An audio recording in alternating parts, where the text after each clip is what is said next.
और इस वक्त की सबसे अहम खबर आपको दे दें, हिमाचल प्रदेश में प्रचार का आज आखिरी दिन है और चुनाव प्रचार के आखिरी दिन सभी पार्टियां अपनी पूरी ताकत झोंकती नजर आएंगी।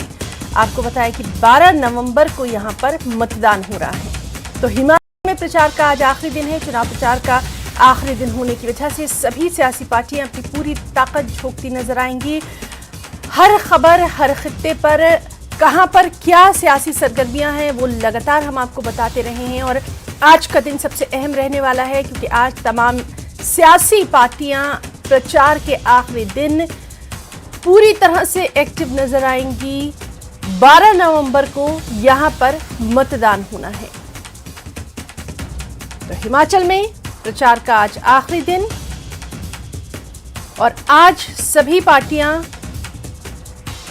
वोटरों को किस तरह से अपनी ओर लुभा रही हैं, उन तमाम चीज़ों पर हम आपको लगातार अपडेट देते रहे हैं। और आज जो कि आखिरी दिन है तो तमाम सियासी पार्टी अपनी पूरी ताकत झोंक देंगी।